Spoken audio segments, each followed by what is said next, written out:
Sembahlah Allah itu seolah-olah engkau melihatnya. Seolah-olah. Fa illam takun tarah fa innahu yarak. Karena kalau kamu tidak bisa melihatnya, fa innahu yarak, dia pasti bisa melihatmu. Kita ini hina di hadapan Allah Subhanahu wa taala. Kadang kita aja yang merasa besar. Jadi kalau kita hamba, hinakan diri kita. Ini sebentar lagi musim haji. Haji itu sebenarnya salah satu tandanya itu tazallul, menghinakan diri. Musik apa hukumnya itu nggak penting itu. Dari dulu ulama berbeda pendapat itu hukumnya itu. Biarkan aja beda. Yang perlu kita pikirkan tuh sekarang ini bagaimana supaya menghilangkan dua dari umat Islam. Satu, kebodohan, itu yang perlu kita pikirkan. Yang kedua, kemiskinan. Itu masalah kita umat Islam. Ini kadang sibuk bertengkar-tengkar dengan khilafiyah. Lupa dia bahwa negara dia mau diambil orang. Itu tidak benar itu. Jangan begitu cara kita beragama. Tidak produktif. Bismillahirrahmanirrahim. Assalamualaikum warahmatullahi wabarakatuh. Innal hamdalillah nahmaduhu wa nasta'inuhu wa nastaghfiruh. Wa na'udzu billahi min shururi anfusina wa min sayyiati a'malina.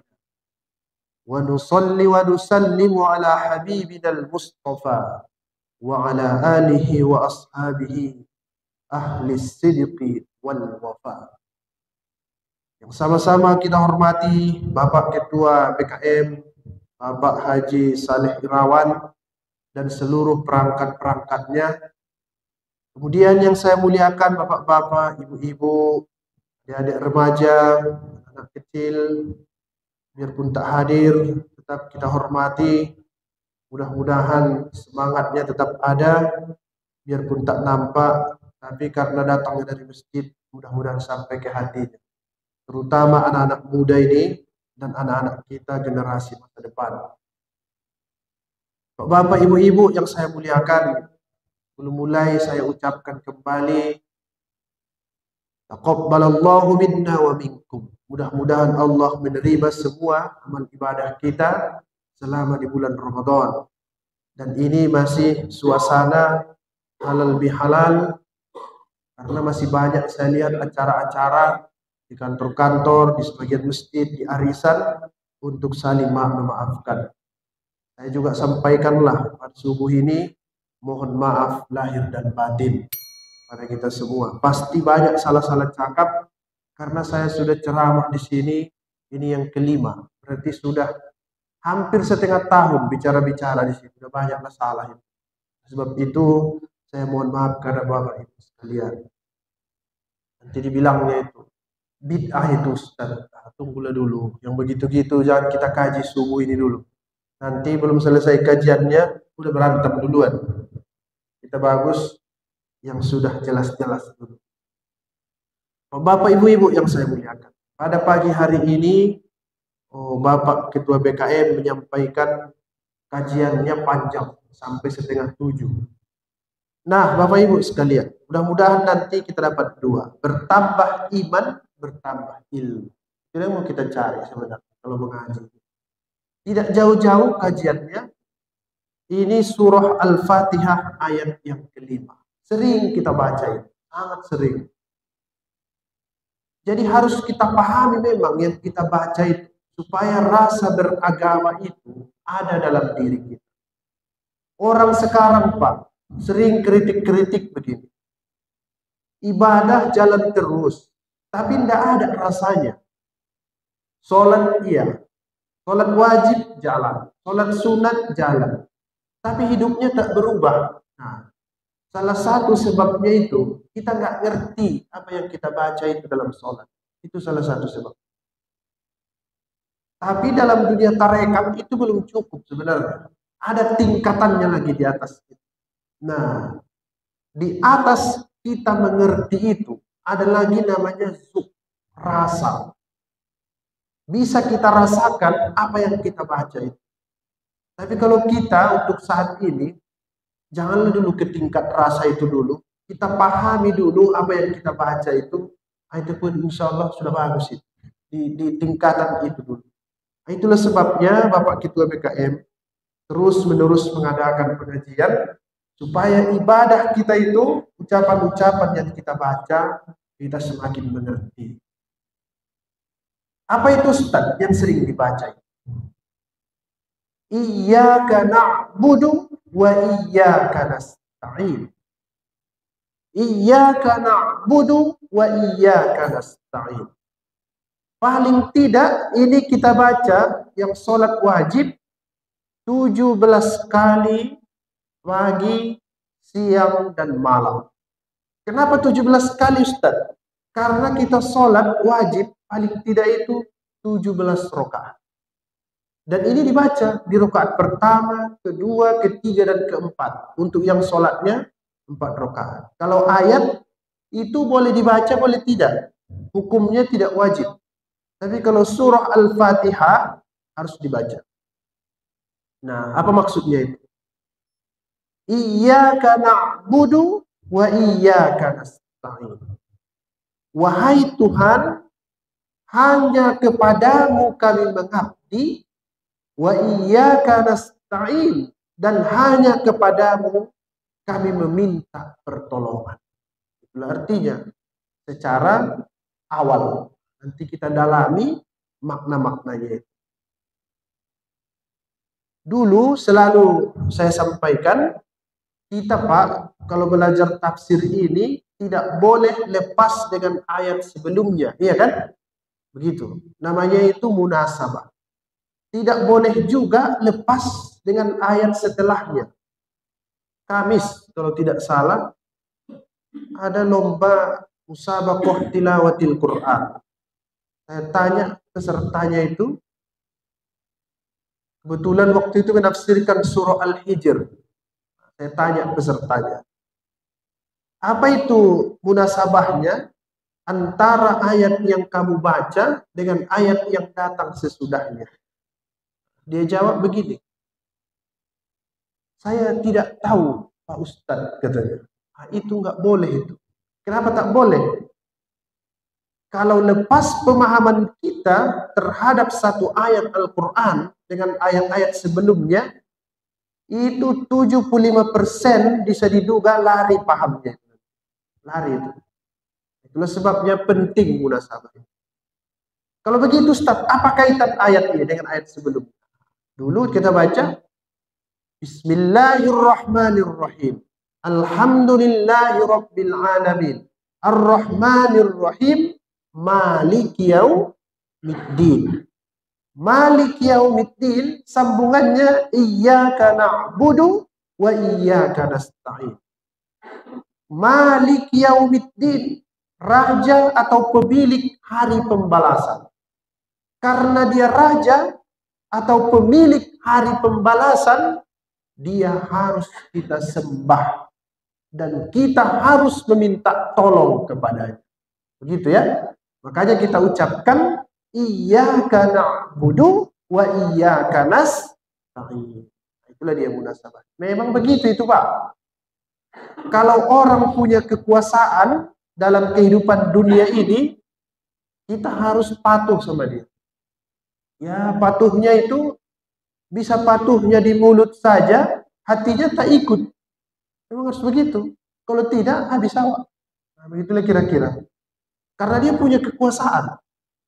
Tapi patuh kepada Tuhan harus dua-dua. Patuh badannya, patuh hatinya. Manusia ini ada anehnya. Bisa itu badannya patuh, hatinya nggak patuh. Bisa. Saya sering kasih contoh petinju.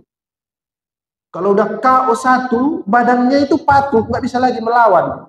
Tapi dalam hatinya, tunggu pertandingan selanjutnya. Aku yang menang. Itu orang patuh badannya, tidak patuh hatinya. Menyembah Tuhan ini harus dua-dua. Kalau kamu sudah patuh dalam hatimu, datang kamu sholat. Kenapa? Di sholat itulah dinampakkan badanmu itu ruku, sujud, tahiyat, dan penghormatan-penghormatan lain. Nah, dua-dua harus patuh. Patuh badannya, patuh hatinya. Iyyaka na'budu wa iyyaka nasta'in. Hanya kepadamu kami menyembah, mengabdi wahai Tuhan, dan hanya kepadamu kami meminta pertolongan. Itulah dia Pak, yang sering kita ucapkan. Baru kita pelajari. Kata dia begitu. Iyaka, hanya kepadamu. Pertanyaannya, kalau disebut hanya kepadamu, misalnya kita bicara ini sama orang, cerita kita sama orang, hanya kepadamu. Itu Pak, kira-kira orangnya itu di depan kita atau di belakang kita itu, kira-kira. Gitu ya. Itu orang-orang ahli bahasa Arab menyebutnya itu namanya mukhatab. Lawan bicara. Nah, pelajaran pertama. Saat menyembah Allah Subhanahu wa taala, bayangkan seolah-olah Allah itu ada di depan kita. Seolah-olah Pak, bukan pasti. Karena kita nggak tahu hakikat dari Allah itu. Seolah-olah. Jangan pula nanti pas dia sholat, tiba-tiba lewat cahaya putih. Ah, itulah Tuhan tua, itu syirik tuh. Kan itu.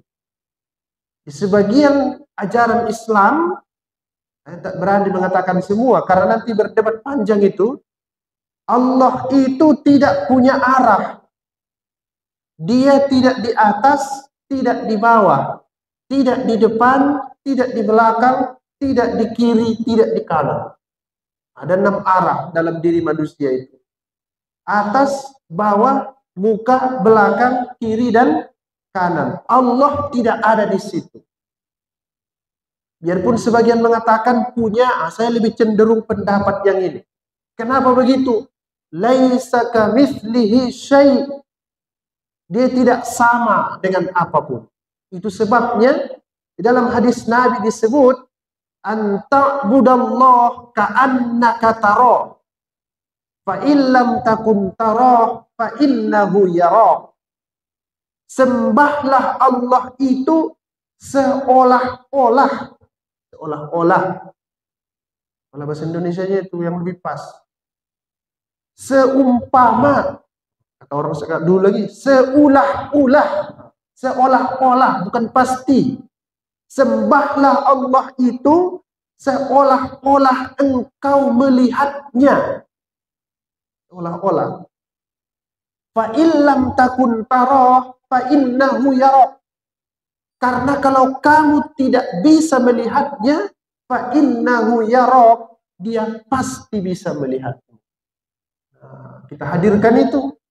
Karena kita baca iyyaka, hanya kepadamu.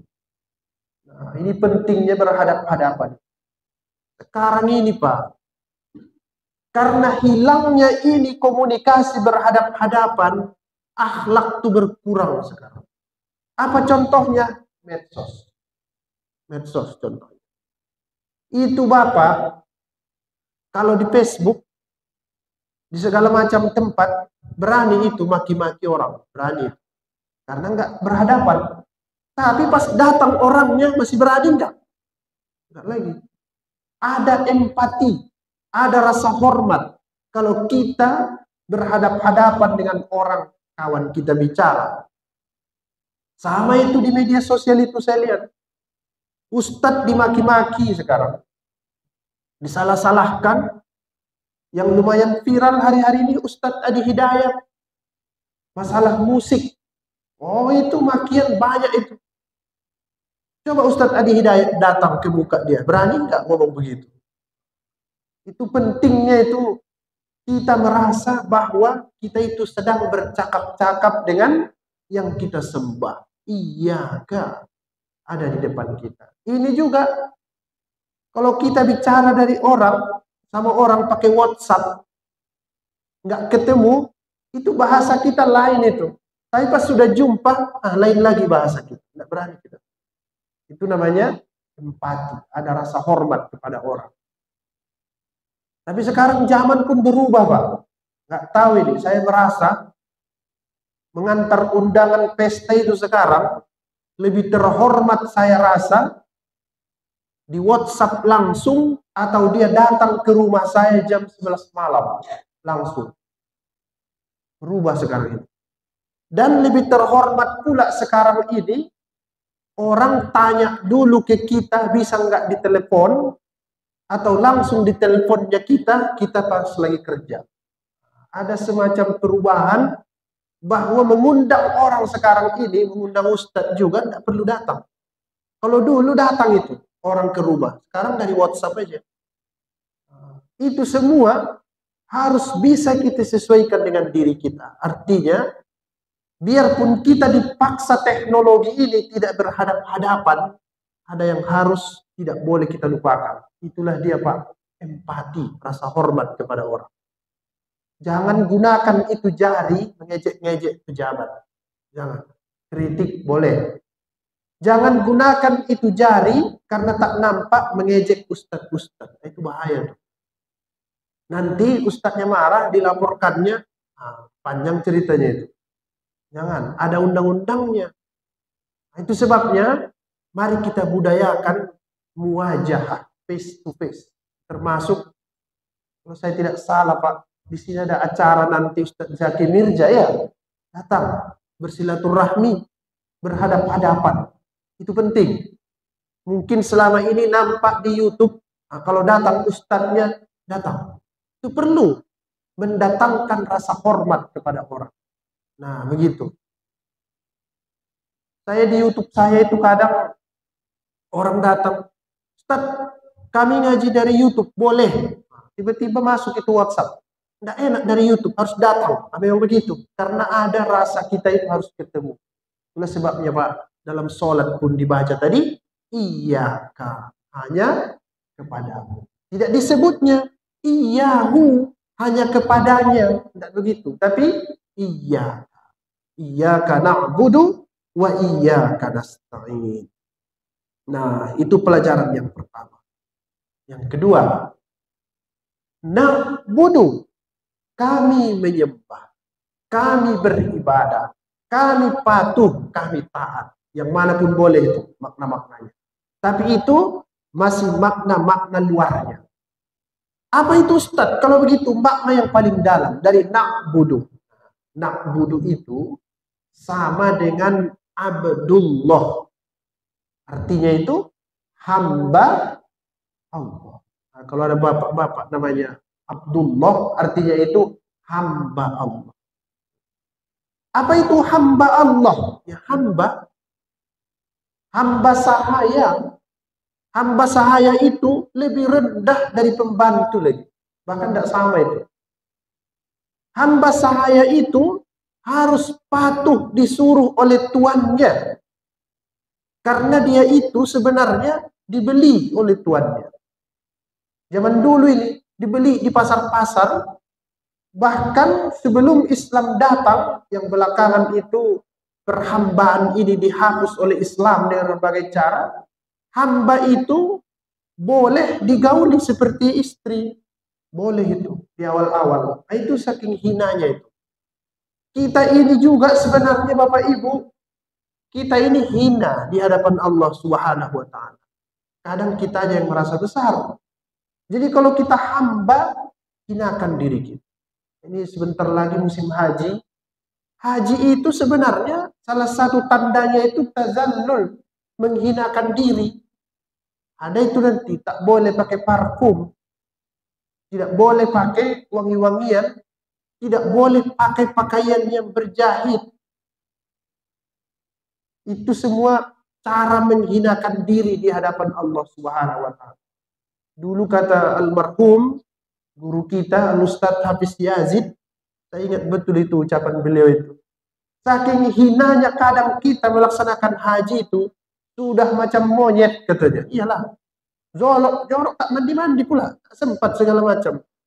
Kalau saya bilang lebih parah dari itu lagi manusia di hadapan Tuhan. Cuman dia muliakan kita dengan ibadah. Ya hinalah Pak. Saya selalu sampaikan itu. Perhatikanlah dari mana kita ini diciptakan. Dari mana? Dari air yang paling jorok, yang kita tak mau minumnya, itulah kita diciptakan. Kadang kita ini hanya merasa hebat. Saya selalu sampaikan semua itu. Fala tuzakku anfusakum. Jangan pernah dirimu itu merasa suci. Lebih bagus kita ini merasa kita itu kotor supaya kita berusaha membersihkan. Karena kita ini hamba di hadapan Allah Subhanahu wa taala. Karena kita hamba Allah, jangan hambakan dirimu kepada harta. Bahaya. Jangan hambakan dirimu kepada jabatan. Bahaya.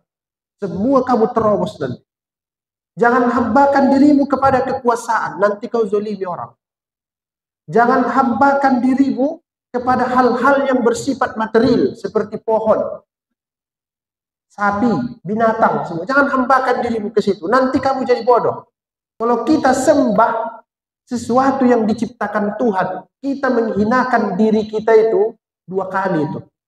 Satu, kita anggap sejajar diri kita dengan ciptaan Tuhan. Bahkan yang kedua, kita lebih rendah dari itu. Kenapa begitu? Kita dikasih pikiran, dikasih akal, dikasih hati, dikasih wahyu, dikasih potensi memahami. Tapi kita sembah ciptaan Tuhan. Nah, itu dia. Iyyaka na'budu. Murnikan itu penyembahan hanya kepada Allah Subhanahu wa taala. Kalau begitu Ustaz, tidak boleh kita tawassul. Tunggu dulu yang begitu-gitu. Kalau begitu Ustaz, tidak boleh kita mengirimkan pahala kepada orang yang mati. Bacaan tunggu dulu yang begitu-gitu. Tidak sesederhana itu. Tidak boleh kita minta doa sama orang soleh. Harus langsung kepada tunggu dulu. Itu tidak sesederhana itu masalah-masalah yang begitu. Biarpun di medsos itu saya lihat itu saja yang diributkan sekarang. Saya mohon maaf Pak BKM, termasuk Ustadz yang tidak tertarik membahas yang membuat Ustadz bertengkar. Tidak setuju saya itu. Misalnya musik, apa hukumnya? Itu nggak penting itu. Dari dulu ulama berbeda pendapat itu hukumnya itu. Biarkan aja beda. Yang perlu kita pikirkan tuh sekarang ini, bagaimana supaya menghilangkan dua dari umat Islam. Satu, kebodohan. Itu yang perlu kita pikirkan. Yang kedua, kemiskinan. Itu masalah kita umat Islam. Ini kadang sibuk bertengkar-tengkar dengan khilafiyah. Lupa dia bahwa negara dia mau diambil orang. Nah, itu benar itu. Jangan begitu cara kita beragama. Tidak produktif.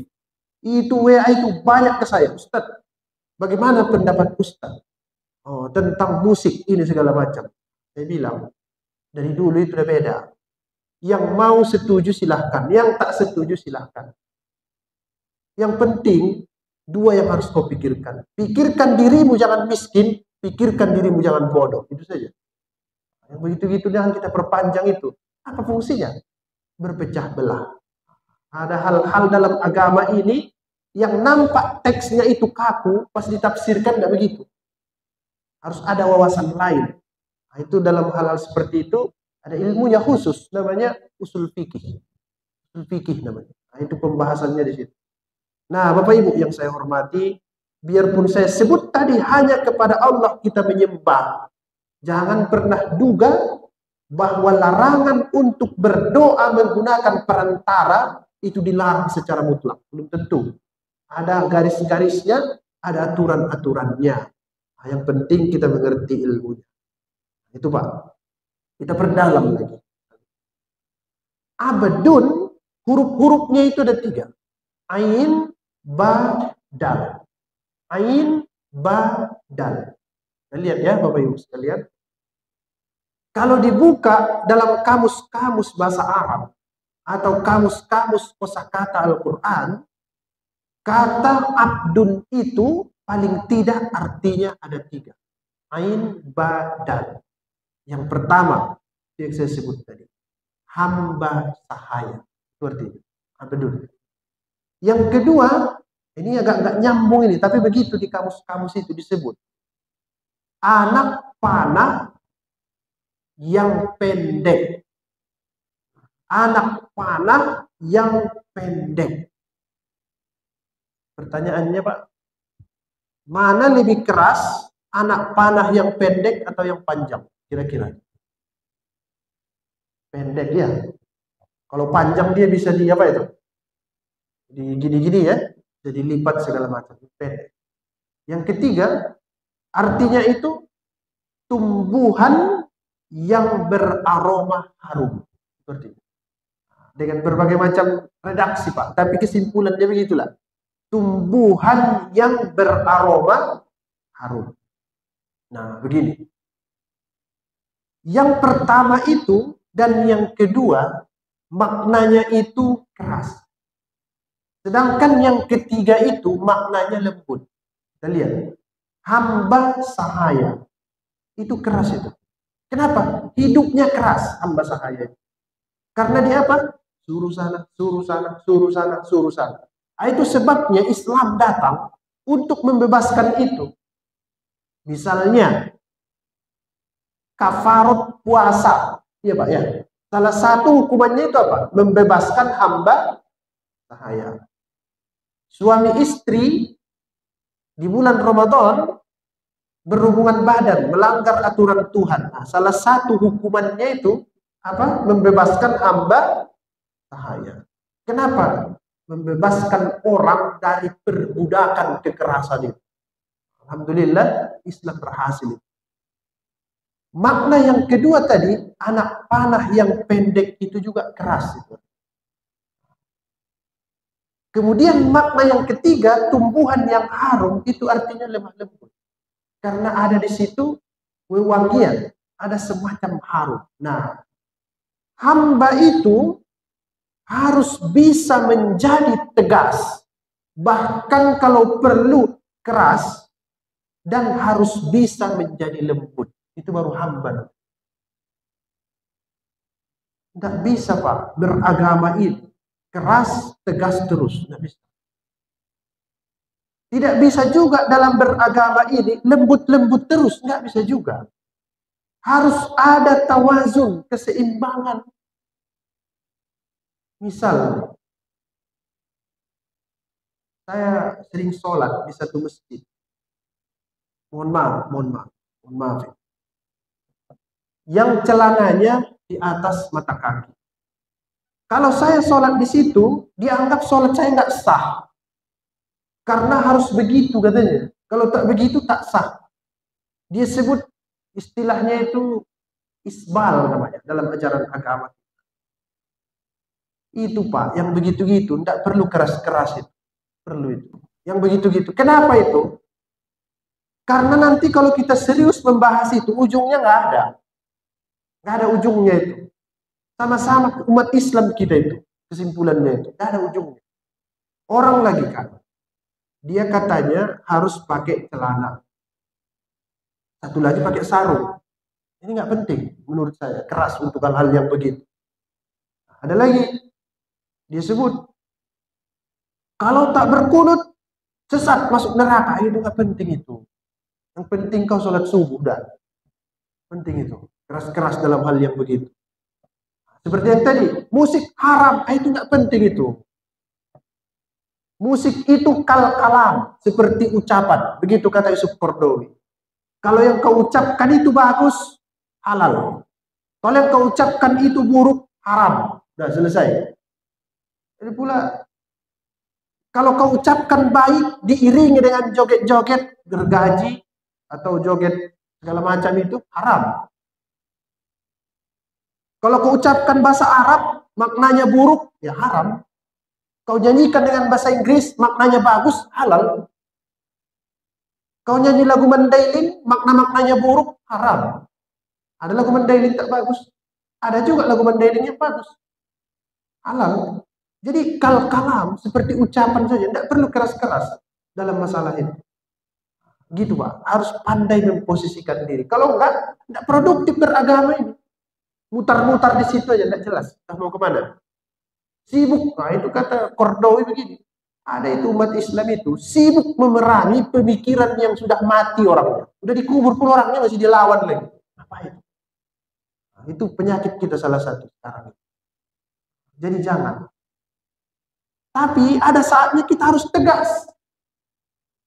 Nah, contoh dalam hal ketegasan itu, datang orang mau digusurnya masjid ini. Nah, mana bisa itu? Harus tegas dong. Mau digusurnya masjid, kita bilang tidak apa-apa, kita harus tetap lemah lembut kepada sesama manusia. Itu nggak benar itu. Tegas dalam masalah itu. Kami punya surat wakafnya, kami jelas pengurusnya, ini BKM-nya. Tegas. Jangan macam cerita itu Pak.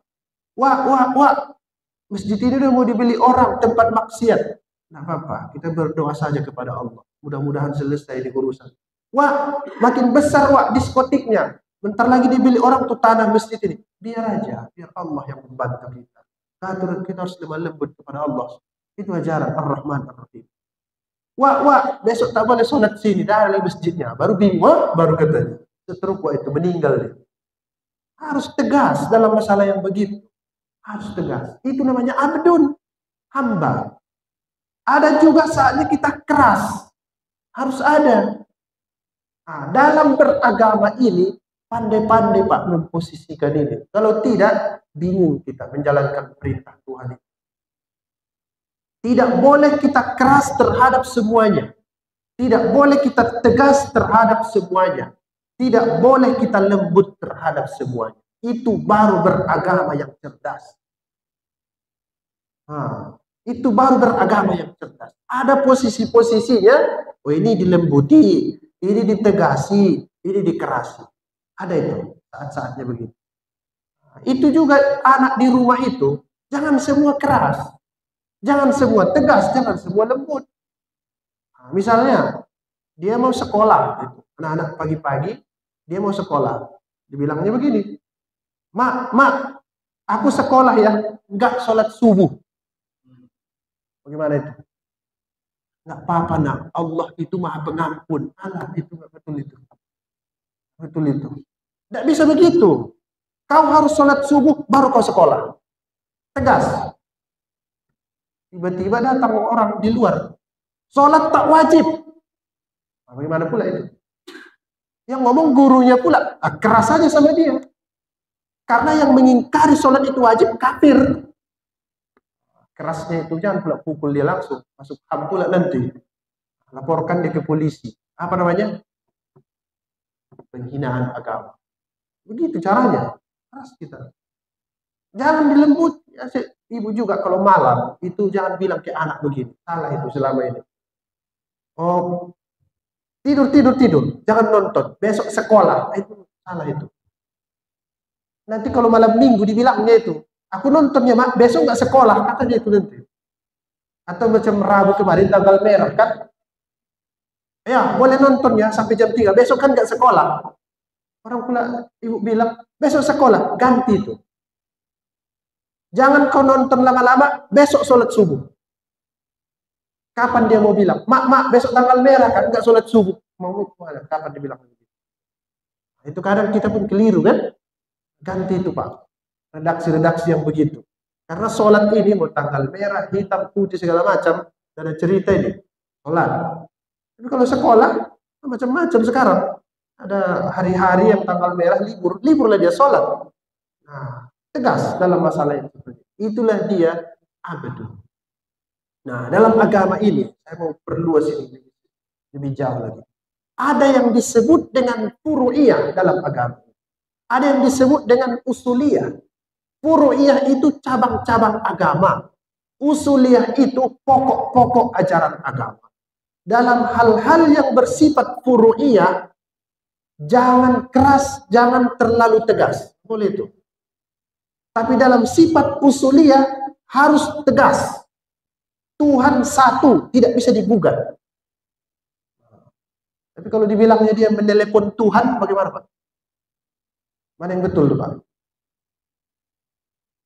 Kemudian minta maaf dia, ya sudahlah. Mana bisa ditelepon Tuhan? Kalau ada nomor HP-nya, akulah duluan menelpon dia. Memang ada itu di kitab-kitab disebut. Nomor kontak Tuhan itu disebutnya rokaat-rokaat sholat. Ada kitabnya sama saya. Bilangnya, nomor kontak Tuhan itu berapa? 3, 4, 2, 4, 4. Apa itu? Maghrib, Isya, subuh, zuhur, asar. Coba tekan di handphone itu. Lain itu bunyinya nanti. Ini yang begini-gini harus tegas. Laporkan dia. Nah, begitu caranya Pak. Supaya ini nggak terombang-ambing. Tapi kalau cuma beda-beda satu hari antara hisab dan ru'yah itu tidak ada masalah. Itu perlunya kita cerdas. Bahwa di dalam perbedaan ru'yatul hilal ada toleransi di situ. Tapi kalau sampai 5 hari bedanya, itu ada ceritanya itu. Begitu Pak ya. Nah, mudah-mudahan kita ini dalam beragama pandai-pandai kita memposisikan diri. Karena sekarang salah satu penyakit kita itu dalam beragama itu dia, kita nggak tahu ini harus saya buat keras atau bagaimana ini. Bagaimana saya menyikapi masalah ini. Kadang ekstrim itu saya bilang, orang yang bertanya-tanya begitu itu masalah khilaf ini. Ustaz, mana yang betul? Mana yang betul Ustaz? Sholat tarawih itu 8 atau 20 rakaat? Saya bilang, lebih bagus kau jualan besok dapat duit kau. Saya langsung bilang, karena nggak ada gunanya ini. Dua-dua itu betul. Kalau didirikannya itu 8 rakaat, itu mencontoh perbuatan Nabi. Kalau dibuatnya 20 rakaat mengikuti ucapan Nabi. Sama aja kan? Sama aja itu. Jangan bertengkar-tengkar Pak dalam hal begitu. Kenapa Ustadz sampaikan begitu? Banyak urusan kita yang lain yang lebih berguna daripada yang begitu. Kadang juga, saya udah tak ingat lagi, sekitar 6 bulan yang lalu, diundang orang. Apa pembahasannya? Pembahasannya begini. Kirim pahala, sampai apa tidak kepada si mayit. Saya bilang kalian aja, saya tak ikut. Karena ujungnya itu nggak ada. Ujungnya nanti beda pendapat lagi tuh. Saya lebih bagus tidur, saya bilang. Kenapa tidur? Nanti bertambah tenaga saya, bisa saya sholat, bisa saya ceramah. Karena itu nggak berfungsi. Itu dia. Tapi bukan tak boleh dibahas. Boleh dibahas dalam konteks keilmuan. Hal-hal yang begitu. Ini Pak namanya furu'iyah fiddin. Cabang-cabang dalam beragama. Banyak tak setuju sama saya itu. Ustadz-ustadz yang fanatik-fanatik tuh jangan begitu, jelaskan yang betul. Saya bilang semua betul, macam mana lagi? Tinggal kita pandai-pandai kan mengajarkan moderasi dalam beragama. Tapi jangan gara-gara ini nanti Pak suka-suka hati dalam beragama ini ya. Aku ikut ustadz itulah, ikut mazhab ini enggak. Ada aturan-aturannya, namanya itu talfik. Talfik namanya. Ada hal-hal yang harus dipatuhi. Nah, itu yang saya sampaikan itu Pak, mohon jangan disalahpahami. Itu garis-garis besarnya saja, detail-detailnya ada. Kemudian yang terakhir, wa iyyaka nasta'in, dan hanya kepadamu kami meminta pertolongan. Hanya kepadamu kami meminta pertolongan. Nah, jangan salah paham juga. Kalau begitu Ustaz, tidak boleh minta tolong sama orang. Keliru lagi itu. Keliru lagi. Wa iyyaka nasta'in, hanya kepadamu kami minta pertolongan, itu betul secara teks. Tapi ada ayat yang lain. Wa ta'awanu 'alal birri wat taqwa wa la ta'awanu 'alal ismi wal udwan. Saling tolong menolong di antara kamu.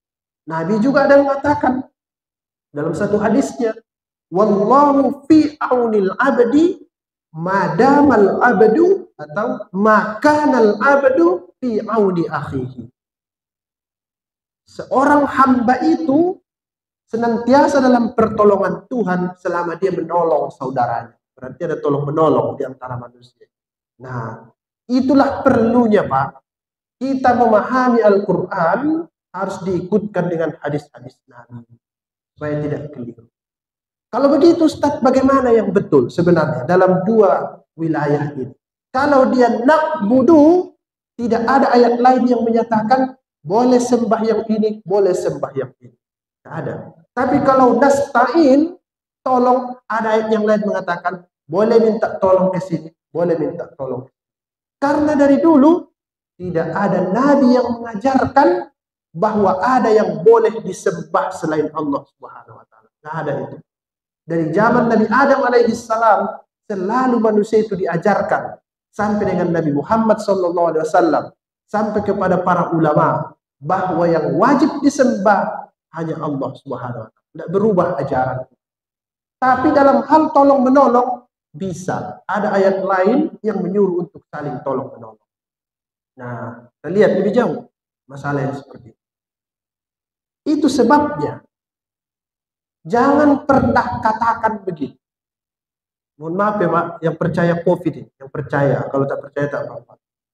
Yang perlu kita takuti hanya Allah. Tidak boleh takut kepada COVID. Itu berbahaya itu kalimat itu.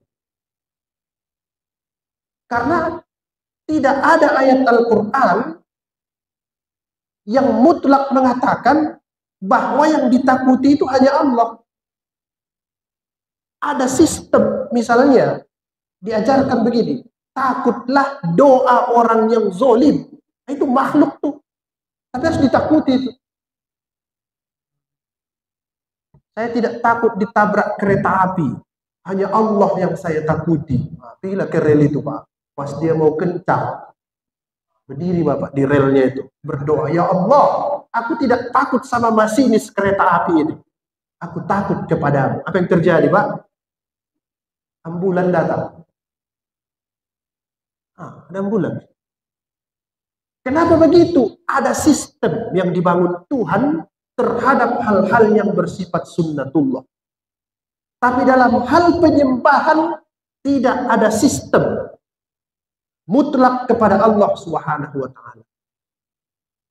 Ini harus dibedakan, ini yang dua ini. Nah, yang ada sistem di dalamnya disebut oleh para filosof atau mufassir yang beraliran filsafat, namanya sunnatullah.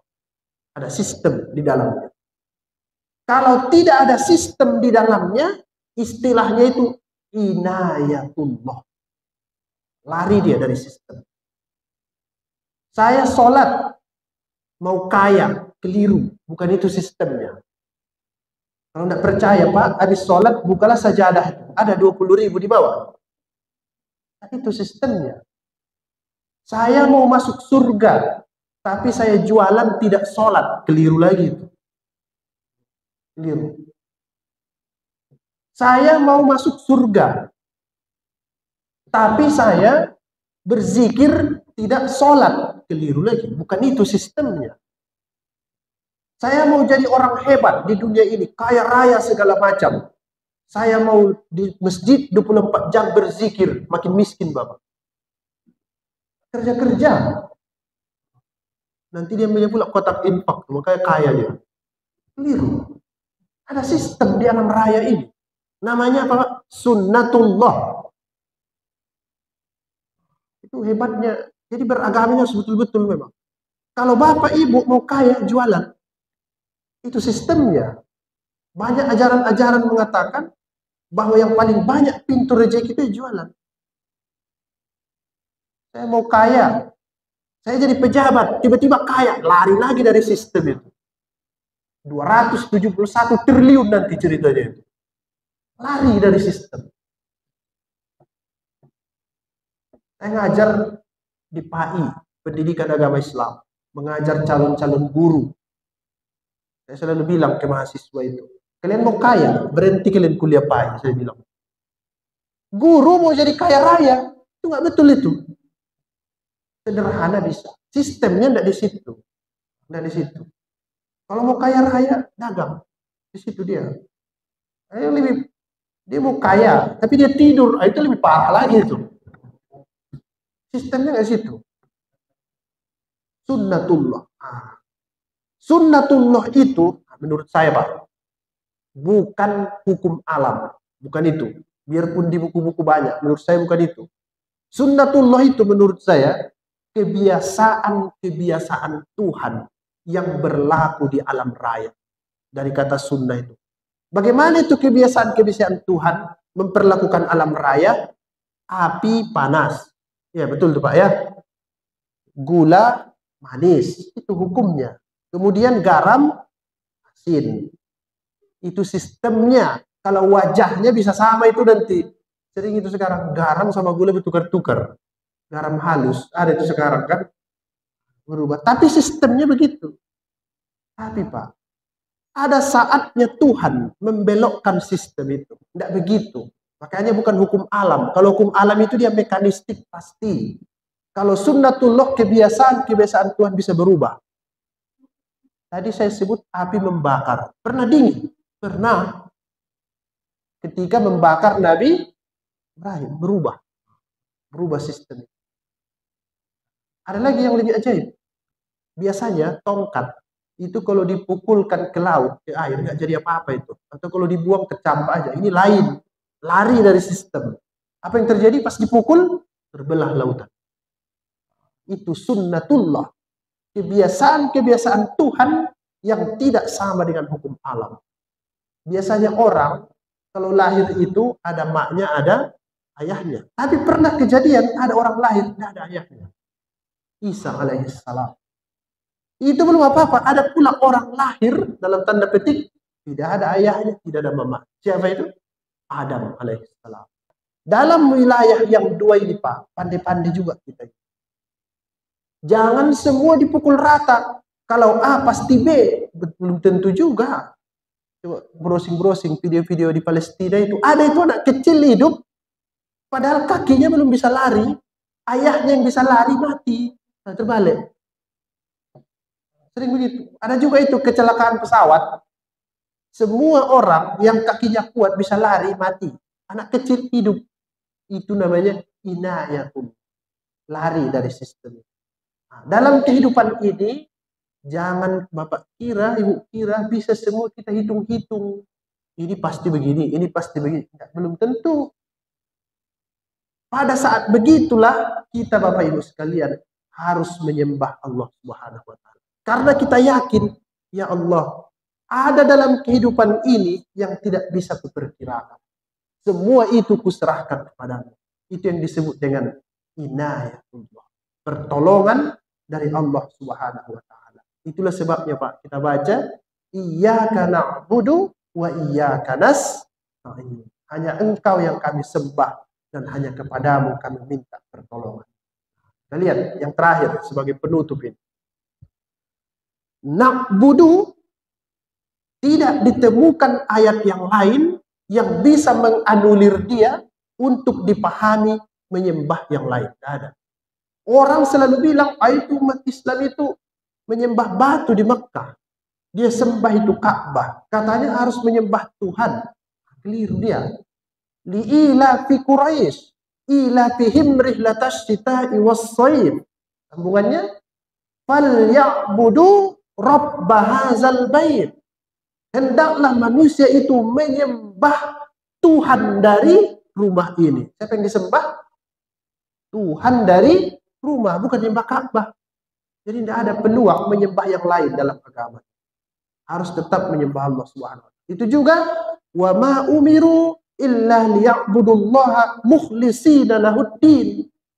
Tidak diperintah manusia itu kecuali menyembah Allah mukhlisin, secara mukhlis. Ikhlas, tidak boleh ada dalam hatinya sesuatu apapun. Itulah Pak beragama. Itu enaknya beragama Islam ini. Saya sering kali sampaikan. Enaknya beragama Islam itu karena hanya menyembah Allah, kita itu tidak bisa diganggu oleh situasi sosial. Tidak bisa diintervensi oleh hal-hal yang bersikap sosial. Jadi kalau ditanya orang, kenapa kau buat baik sama dia? Dia itu kan mencuri. Kalau ada nanti buah-buahan rambutan, dia diambilnya segala macam. Nah, bilang Pak, aku tidak ada urusan sama dia. Tapi disuruh Tuhan pula aku berbuat baik sama dia. Tenang ya. Tidak diintervensi secara sosial. Karena tadi yang kita sembah siapa? Hanya Allah. Bukan menyembah tetangga. Bahkan tidak menyembah ego kita dan diri kita. Jadi, kalau kita berbuat baik sama orang, tapi niatnya lurus kepada Allah Subhanahu wa taala, itulah nikmat beragama. Tapi kalau kita berbuat baik sama orang, kita berharap balasan, bisa stres mikirin. Stroke pun bisa, mati pun bisa gara-gara itu. Karena tidak nakbudu, tidak murni dia, hanya menyembah Allah Subhanahu. Berbuat baik saja. Tapi bukan karena kita mengharap balasan dari dia. Tidak diintervensi secara sosial. Tapi kita yakin bahwa Allah yang kita sembah itu menyuruh kita untuk melakukan itu. Itu enak. Ini yang begini-gini ceramahnya, dengarlah ceramah Agim. Nah, selesai itu dunia ini buat Agim. Penting katanya. Berbuat baik. Saya juga sering itu ditanya, itu kan yang maki-maki Ustadz di Facebook, dia apa segala macam, ini segala macam. Saya bilang, saya tidak ada urusan sama dia. Urusan saya, Tuhan nyuruh saya berbuat baik sama dia. Iya, karena inilah tauhid yang murni itu. Semua dilakukan lillahi ta'ala. Inna salati wa nusuki wa mahyaya wa mamati lillahi rabbil alamin. Tapi jangan bilang begini ya. Aku sebenarnya tetangga, tidak ada urusan sama kau. Tapi aku disuruh Tuhan berbuat baik sama kau. Ah, itu salah lagi. Karena ucapan kita yang begitu tidak diajarkan juga. Begitu kira-kira. Yang tadi itu ya cerita dengan orang lain lah. Begitu Pak ya dalam beragama. Mudah-mudahan bisa kita renung-renungkan ini yang sering kita baca-baca ini dalam sholat. Iyyaka na'budu wa iyyaka nasta'in. Nah, kalau yang tadi terakhir, nah ini penutup. Ada lagi penutup. Saya takut ada yang tinggal-tinggal nanti salah paham. Seringkali begitu. Saya kira udah saya sampaikan, rupanya di masjid lain. Bukan di masjid yang itu. Terakhir masuk WhatsApp. Oh begitu pula yang tadi. Saya cek rekam. Oh iya, belum sampai rupanya. Nah ini yang terakhir ini. Masalah takut kepada Tuhan dan minta tolong tadi. Kita lihat. Di dalam Al-Quran, dia sebut begini. Kamu takutlah kepada Tuhan hakku tukoti setakut-takut. Nah, begitu katanya. Tapi dia sebut juga begini. Takutlah, bertakwalah kepada Tuhan semampumu. Ada begitu ya. Fattaqullaha mastata'tum. Dua kalimat ini kalau takutnya kepada Tuhan hakku tukoti itu tidak bisa kita lakukan tanpa meminta pertolongan kepada Allah Subhanahu wa taala. Hakku tukoti. Itu sebabnya nasta'in. Fattaqullaha mastata'tum, takutlah kepada Tuhan semampumu. Ini pun tidak bisa dilakukan kalau tidak minta tolong kepada Tuhan. Karena manusia ini begini, Pak. Saya kasih contoh ini. Hei, nanti kau sholat subuh, berzikir kau semampumu, jangan sampai kau ketiduran. Itu dalam kepala yang saya suruh itu. Kan semampuku. Tidur aja lah aku. Gak mampu aku bangun. Itu Pak penyakit manusia itu. Padahal kalau dilawannya dirinya masih bisa dia bangun itu. Sering begitu beragama ini kan. Aku gak sanggup lagi katanya. Padahal belum dilawannya dirinya. Sudah dibilangnya dia tidak sanggup. Nah, oleh sebab itu minta tolong kepada Tuhan. Bahwa yang dimaksud semampu kita itu takut kepada Tuhan sampai ke puncaknya itu. Jangan dimanja-manjakan diri kita itu. Aku cuma seginilah yang bisa. Aku tak bisa lagi. Tidak betul. Tapi karena ada saya sebut tadi semampumu, dia manfaatkan itu kalimat semampumu itu. Ada Pak begitu kita dalam beragama ini. Bersedekahlah semampumu. Aku yang mampu cuma 5.000. Padahal 10.000 di kantong. Kenapa segitu? Kan kata Tuhan semampuku. Padahal semampu itu ukuran dia itu.